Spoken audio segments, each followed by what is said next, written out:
Cool. Well, first of all, thank you for inviting me and having me on. Thank you for the kind intro.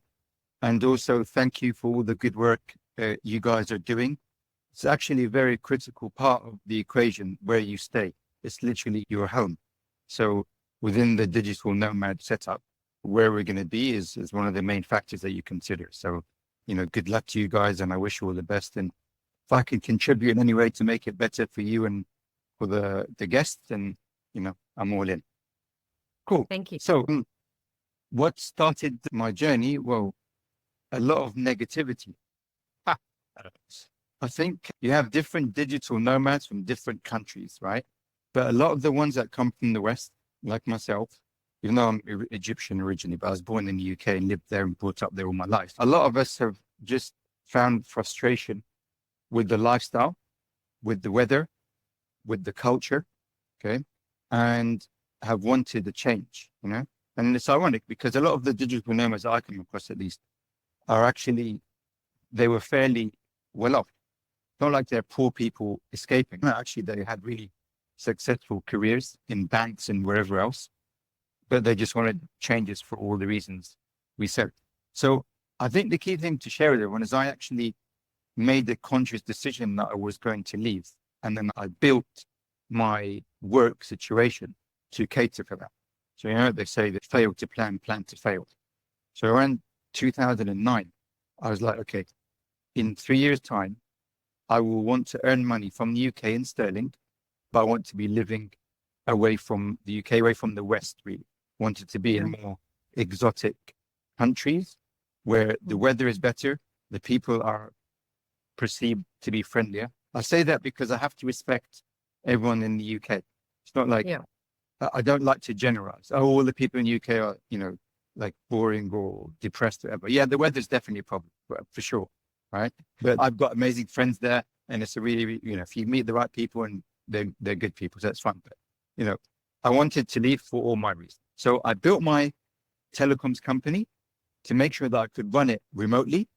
I could earn my money in sterling, which gets me a lot more for my buck when I'm out of the West. So I then built the business to do that. And at the appropriate time, there was a crossroads when it's reached this figure of income and it's regular, it's consistent, and I've saved enough money, then I'm gone. Thanks. Great. So what are the top 3 things that you look for in a place when you're going there to work remotely? Cool. It can't actually be top 3 things, right? For the simple reason that there are absolute showstoppers, key things that you need to have that without you simply cannot move, right? So I'm going to tell you what my things are. So I know them, I have them written down. I have a little checklist because when I go to a place, you can often get complacent or forget even when you're searching on Airbnb or whatever. So first of all, you've got the location. So what am I looking for in the location? And then what I'm looking for inside the place, right? So location for me has to be inside the center of town, right? And the reason for that is, let's assume for my situation and for most nomads that they work remotely, they work via the internet, right? So internet connectivity is key. Now, I'm all about plan B and redundancy. Anything can happen anywhere in the world. There can be a power cut in New York. There can be a power cut in Bangkok, right? So wherever I am, I want to make sure I'm in the center of town because infrastructure is critical, right? For electricity, for food, for internet, okay? And on that note, I want to be surrounded by food that I'm okay with, right? Now, I'm a very healthy eater, so is my wife. So we specifically search for like organic food, organic cafes, single origin coffee shops, all this kind of stuff. So I'm surrounded by things that I want, and even 24-hour places, because I have different ventures that I'm involved with. I do consultancy in different time zones, right? So I sometimes need 24-hour access to cafes or Wi-Fi places or food places, right? And also because of my organic requirements, I often want to be near a farmer's market. And I also look for cities that have online grocery delivery, like organic grocery delivery, okay? So before I've even started looking for a place, the location, I have to look at these things or the country to make sure that that fits the description, right? Okay, so once I've got that ticked, then I'm doing a very specific area search in the city I'm going to. Okay, so when I'm then in, here's what I'm looking for. Okay, fast internet, but also reliable internet. Okay, people often focus on fast, and even in the descriptions, it says fast, but I want to know, is it reliable? Now, admittedly, like I started this journey in 2012. So when you're going to like Kuala Lumpur in 2012, Bangkok or Cairo is probably a better example, right? Cairo in 2012, the infrastructure was a lot worse. Internet was a lot worse. So reliability, definitely you were paranoid about the situation. Now I have to say, most places in the world, the internet is very, very reliable, right? It's not going to break up. The routers aren't falling apart. They don't have a limit on data, where if you upload videos or you stream something and 2 days in, it's going to break down. I need it to be unlimited data, at least say 20 meg down and like 10 meg up, right? That's like the minimum criteria, okay? And then also, I actually carry around with me a mini repeater, okay? Because sometimes the host will put the router wherever, the data provider wanted to put the router, but then the internet doesn't reach the bedroom, doesn't reach wherever certain parts of the house, okay? So actually, if the host make it clear that internet reaches all parts of the house, that would be great. I then put it somewhere essentially to give me a repeater if there's any weakness in the internet. Okay. Right. Second thing is because I travel obviously with my wife, we can't do studios. Right. We can't even really do thin walls. She needs to sleep when I might be working and vice versa. She has things in America, for example. I don't often. So, I might be asleep when she's awake. So it has to be a 1-bedroom, not a studio, preferably even a 2-bed, so that we have space and we can both work and do our thing. All right. And also storage. When you're traveling for 3 months, we travel with 4 large suitcases and then our trolleys and our backpack. So there's a lot of stuff that has to be moved around, put in places. So if there's not enough storage space, you can't actually physically put. So it's one of the reasons I don't go to Paris. Okay. And then, depending also on the country you go to, is there hot water? Now, you might take that for granted, but in places like Colombia and Panama, it's not a given. It's a choice. So some places don't even offer hot water. So not only make sure that they have hot water, but also, is it unlimited?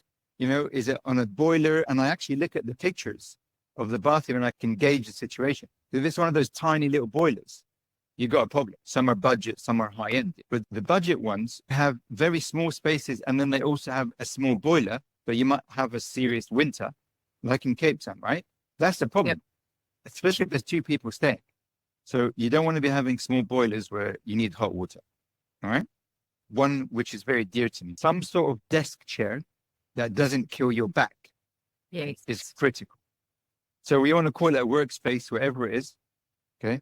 And then a gym and pool, right? Because if you're going to be spending time at home a lot, if you've got access to gym and pool, that's a big, big thing. If not, at least it's nearby. So, I would even in the descriptions, I'd be explaining the nearest gym is X. And why not have a relationship with that gym? Why not say, I've got you a 10% discount, or I've got it approved. You can have a 1-month membership. Not because often you go, and the minimum is 3 months or 6 months. You're like, well, I can't even do that. I'm only here for a month. Okay. I actually have that problem where you're on Cape Town with Virgin. All right. But I love that gym in Cape Town. The Virgin gyms are amazing, but they don't do 1-month memberships. All right. So if the host could maybe do something, that'd be great. Okay. And then finally, the kitchen. And I would give you a big tip now. It wasn't on my radar until about 3 months ago. Yeah. Air fryers. Air fryers are game changers. All right. Forget all this microwave nonsense. I hate microwaves. I don't use them. Right. The air fryers, man. Big change. So yeah. You can make anything in an air fryer. Exactly. I only just found this out, honestly, like 2 months ago. And I was like, oh my God, it's amazing. Does that answer your question? That absolutely does. I actually do want to go right back to the very first point, being location. So go on. What I want to say is that, okay, for sure, location is very important for you. Specifically, you said, being in the center of town. But what are we going to say to our hosts that are not in the center of town? So Yes. what would it take for you? Because if you're going to start your checklist and you're starting with number one, what would it take for you to actually, or for those other hosts who are not in the center to be noticed by someone like you? When would you allow that not to be the very first thing that you Understood. choose? So it's no different to it's a business. You got to know your audience, right? So I'm not actually that audience. I could never be that audience, right? I work real time. I have multiple clients. I'm on retainers. It's not an option to not be able to make a call. Okay. So I just wouldn't be appealing to people like me, right? But if say someone's writing a book, whatever, they've got a project, there's designers, wherever it is. So I don't think you can like change your pitch at the end of the day. Your audience is your audience. If they're happy to go somewhere else, if they do all the other stuff we talked about, then you've increased your chances. Yeah. When we're talking about location, well, I would just make sure that convenience, all the necessity, food, Uber, accessibility, all the other things are highlighted clearly in the description so that people don't miss it. Make sure all the messaging is clear in the description so that they don't get paranoid. Make sure the description is clear, accessibility, redundancy, infrastructure, big capital letters. This is what we do. No issues. Come here. Yes. So similar to, what you mentioned in terms of a gym and a pool. So if you don't have a gym and a pool, if you're not in a big block of flats like that, for example, or a building that offers it, highlight that almost big front center that you are very nearby to, or within 2 kilometers, or within walking distance. Yep, okay, absolutely. excellent. So the And next also, thing, the other thing, sorry to say, is community. So if you're going to be in a remote location, right? There's community there.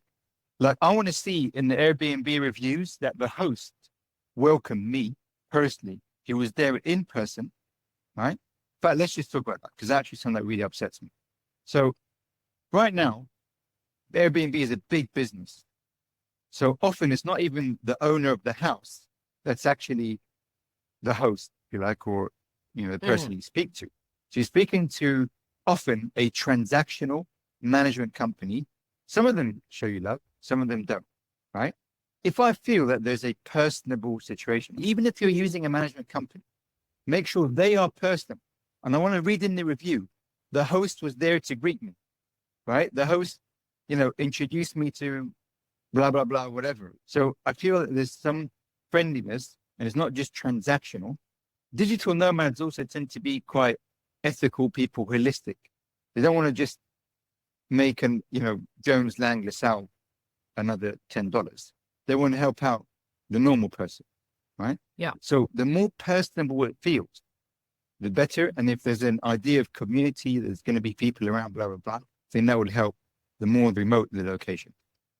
I'm glad that you actually mentioned that because we talk about that. We've got a post and I'll link it to this as well. But we do talk about, does it make a difference to connect with your guests? Whether that is a short connection just at greeting them and invite, a check-in, or is it about actually, how far can you take it in terms of your personal recommendations, in terms of giving your personality a little bit and your personal brand to the guest? We do talk a lot about how digital nomads really do value integrating themselves into local culture and community. Categorically, right? Another thing as well, when I first started using Airbnb, when I used to go in to the house, the apartment, whatever, I would see like a little folder and it had like hidden gems, restaurants. It has, this is where the supermarket is, the Wi-Fi written clearly, all these different things. Now it's like, I don't even see that anymore. It's just become so quick turnaround. People get complacent. But what made you an excellent host 10 years ago probably still works now. Don't forget those things. They really mean a lot. I actually pick it up. I read it. I see it. It's all good. So I want to ask you another question. Have you ever encountered any sort of unexpected challenges or disappointments when booking a place based on the online description? So, we spoke a lot about including things in the description, but have you ever arrived to your Airbnb and been very disappointed because your expectations were not met? Big time, but not regularly. So on the whole, I have to say integrity has been good. I think it's also backed up because of the likes of Airbnb, okay, and reviews. So you're going to get found out. But no, we've had issues. Where have we had issues? Cleanliness, the place just not up to standard. Cockroaches, no joke. One which is very common even in upmarket places. Mold in the bathroom, mold in the shower cubicle, in the grout, on the, in the floor where the water pours out. Just mold. And to some people, they're very sensitive about these things. There's allergies, all kinds of stuff. Right? That has been a big complaint. And ironically, easy fixed. So there's no excuse for that, in my view. Right. Then there are people that don't share everything with you until you get, for example, noise levels. Right? Like I need to know if there's going to be major noise all the time. And you often see nothing in the description, but in the reviews, it's the first thing they say. Yeah, lovely place, major noise problem. So that is a really important thing. And then stuff like load shedding, which obviously you will know about being from South Africa, but we have it in Egypt. It happens in places. So I want to know about load shedding. Okay. And then I suppose this one is a challenge. Yeah. The misleading pictures that mislead size. You start using wide angle lenses, whatever, and it makes you think you're going to like a banquet hall, and then it's like a tiny tunnel. And when were the pictures taken? The old trick, oh yeah, this picture, but they were taken like 10 years ago. So some people in Airbnb, they show renders of the apartment before it's even built. The renders they give you to, they're trying to sell you the off plan, whatever. Yeah, they have those. I'm like, what are you doing, man? Great. And then you arrive. Yeah. And oh my God, it's not brand new. Absolutely. I want to ask you if you could wave a magic wand and ensure that every potential host provided one essential piece of information or amenity upfront, what would that be? I want someone to send me the speed test results of the internet. Yeah. I want to see the upload and download speed, because fast is a subjective word. I don't know what it means.